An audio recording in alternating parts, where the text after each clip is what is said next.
The topic is facial spaces. Firstly, we will see what is the classification. In this video, I will be talking about the classification and the mnemonic, how to remember all these spaces with a single go.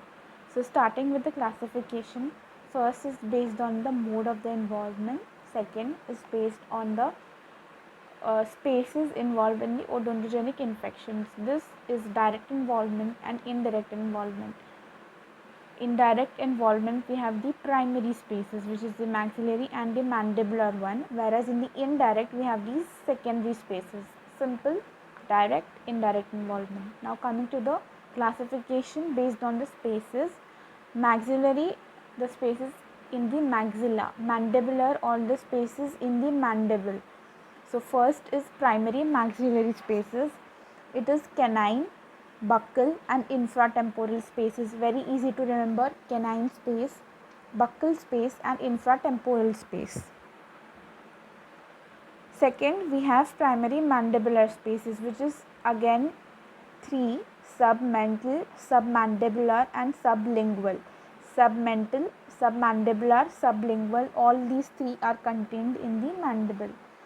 Now facial spaces, we have a mnemonic for this, and that is MP3 DSLR. MP3R. DSLR the camera and the MP3 the audio or the music quality that we listen to. MP3 DSLR. Now M stands for mesoteric space.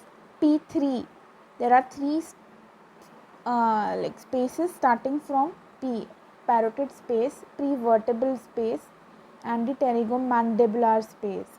DSLR, deep temporal, lateral pharyngeal, retropharyngeal, superficial temporal.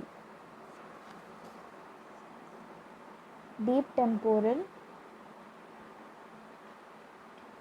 superficial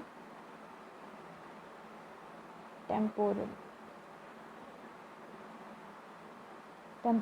and this 3 and 4 are pharyngeal. Third one starts with L, is the lateral pharyngeal,